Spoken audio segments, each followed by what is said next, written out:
Les plus jeunes ne sont pas trop au courant de comment on en est arrivé là aujourd'hui, d'avoir les conditions et les avantages qu'on a. Puis ils sont surtout pas au courant de la façon qu'il a fallu procéder pour les avoir. Les plus jeunes sur la construction n'ont pas connu les combats que les plus vieux ont faits.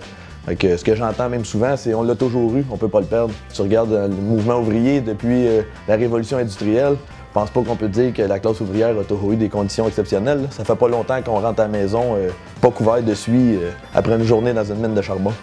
Depuis le jeune âge, j'ai jamais senti besoin, moi, de me faire défendre, mais de la minute que je voyais un plus faible se faire taper dessus, par exemple, j'ai toujours eu me senti interpellé, avoir besoin de mettre mon nez là-dedans.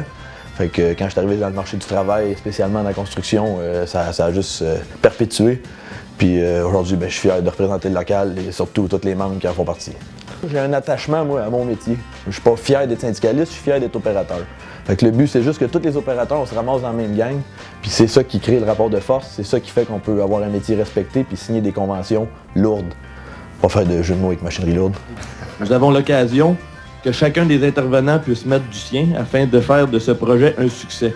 Nous avons même l'occasion d'en faire une audience publique. Les méthodes changent avec le temps, mais c'est à nous justement les jeunes d'y voir parce que les plus vieux vont s'en aller bientôt, puis si on s'organise pas, on sait très bien ce qui va nous arriver.